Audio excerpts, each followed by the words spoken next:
देखिएगा यहाँ पे लिखा गया है वर्ण के भेद, और वर्ण के कितने भेद होते हैं? 2 भेद होते हैं। एक आपका स्वर हो जाएगा, एक आपका व्यंजन हो जाएगा। अब यहाँ से आपको ये समझना है कि स्वर क्या होते हैं और व्यंजन क्या होते हैं। एकदम आसान भाषा में समझिएगा। तो स्वर की बात करें तो स्वर अपने आप में स्वतंत्र होते हैं। कैसे होते हैं? स्वतंत्र होते हैं। और व्यंजन जो होते हैं वो निर्भर होते हैं, यानी कि वो स्वतंत्र नहीं होते हैं। तो अगर परिभाषा की बात की जाए तो ऐसे वर्ण जिनका उच्चारण करने में किसी की आवश्यकता नहीं होती है, अर्थात स्वतंत्र रूप से बोले जाते हैं, उसे हम स्वर कहते हैं।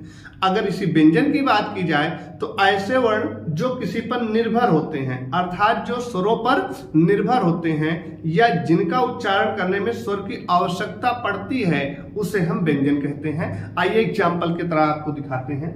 ये आपका लिखा गया है स्वर, इसको आपने लिखा छोटा, इसको आपने व्यंजन में लिखा का, ठीक है।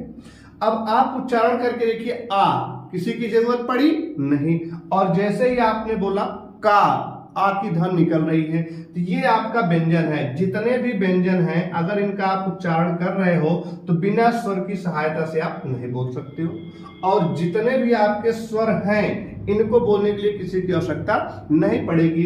तो ये आपको याद रखना है कि स्वर क्या होते हैं? स्वतंत्र होते हैं, और व्यंजन क्या होते हैं?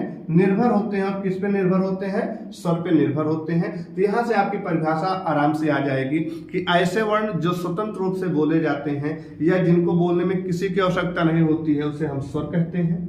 ऐसे वर्ण जो स्वर की सहायता से बोले जाते हैं, उसे हम व्यंजन कहते हैं। ये अंतर आपको बहुत अच्छे से समझ में आ गया होगा कि स्वर किसे कहते हैं और व्यंजन कहते हैं, किसे कहते हैं। और यहाँ पे हमने स्वर और व्यंजन को उदाहरण के रूप में भी बता दिया।